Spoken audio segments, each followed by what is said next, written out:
Good day, everyone. May peace and blessings be upon you. This is Iman Saime coming to you from Orange County, California, clinical social worker with my weekly imperfect videos. And this is Ramadan edition and raising awareness about mental health. I emphasize the word imperfect because my original intention and my present intention is to produce these videos weekly to break free from the culture of wanting to be perfect. Our results, our lives, our marriages, our relationships, our bodies, our jobs, our children. We need to break free the cycle of wanting to be perfect, and we get to go to the root of where it came from and how we learn to want to have perfect results. Being on the path of wanting to be perfect can instigate all sorts of anxiety, all sorts of disturbances within your nervous system, in your mind. It could make you start thinking, I'm not good enough. So we get to look within and see what no longer works with us.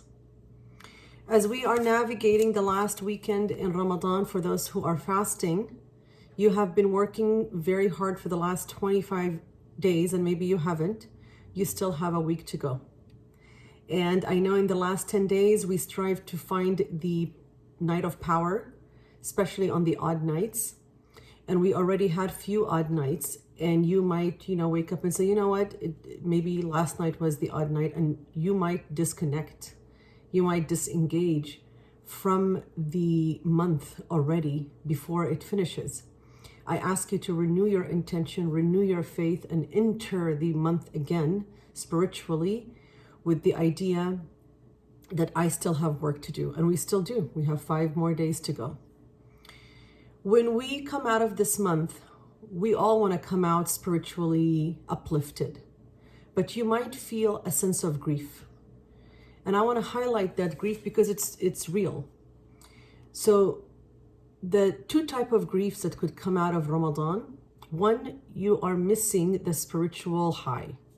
You are missing the ritual of Ramadan, Taraweeh, i'tikaf, staying up at night, the looking for the night of power. It's the month of Quran. You will miss the traditions of Ramadan, and that can bring grief within us. We don't know if we're going to live to witness another Ramadan, so we're grateful that we're witnessing this one. The second type of grief that you might be experiencing, as you have been working on yourself and making supplications and making plans and having goals for yourself, as you want to shed some mindset or belief system within you that no longer serve you, you are actually taking off the old you as if you're taking off a jacket.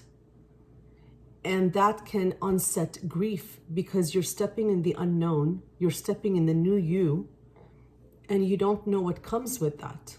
You don't know who you are beyond the way you used to live. And that can be a bit scary. I ask you to trust, I ask you to strengthen your supplication and reliance on Allah.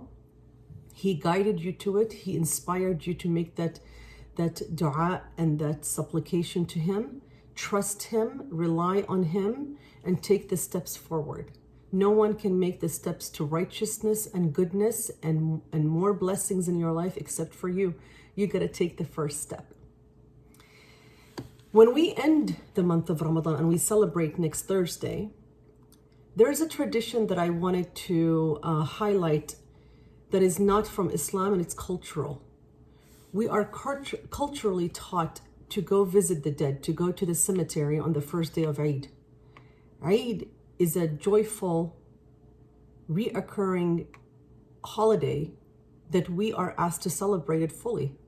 We're asked to leave the house, go out, enjoy the company of our families, connect with our community members. If you can pray in congregation, the Eid prayer, do, eat sweets, break your fast. Of course, you don't fast on the first day of Ramadan. And really enjoy your celebrations. It is not the time to mourn or remember the dead or bring on sadness or bring on grief. due to your visits to cemetery. That is a cultural practice. So I ask you to be mindful of that. The second thing I wanted to highlight as we end the month of fasting, some of us might relapse into our old ways. And in the mental health field, when someone is going through detoxification process, they give them 60 days or they give them 90 days to break a habit, and then they then there was a process of transition into your new life. So you've been going through this spiritual boot camp for the last 30 days. And as the Prophet, may peace and blessings be upon him, taught us to continue fasting after the month of Ramadan, those 6 days of Shawwal. Those 6 days of Shawwal will give you the discipline as you transit into the new you, as you come out of the month of Ramadan. I ask you to take advantage of these 6 days of Shawwal. Do not fast on the first day of Ramadan, but you could start fasting after that. Take advantage of every opportunity that will enhance your quality of life, uplift you, make you feel good about yourself, increase your worth to Allah and to yourself, and continue working on yourself and continue striving, and keep us in your supplications.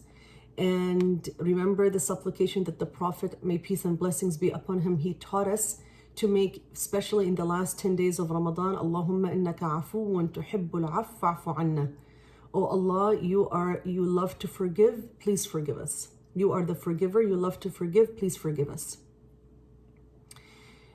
With that, I hope these series were beneficial. And if anyone has anything in their heart towards me, I ask for your forgiveness. And I ask all of us to finish this month of fasting as winners. Strive, push yourself. Even if you feel emptiness inside, talk to Allah. Talk to Allah, He's listening. Talk to Allah, He's waiting for you. Talk to Allah, He misses your voice. Don't give up. لا تقنطوا من رحمة الله. Do not despair from God's mercy. And always have your relationship to Allah between two ways of being. Khawf and hope. Khawf and raja. Fear and hope. I pray that this beautiful day of Jum'ah, the last Friday in Ramadan, to be blessed for all of you, no matter where you're at. And I ask you to keep those who are oppressed everywhere in your prayers. And I ask you and encourage you and push you and pray that you donate. Donate to the different causes, donate to the needy, donate to your local masajid. Be always part of the giving end of the ummah. Have a wonderful day. Assalamu alaikum.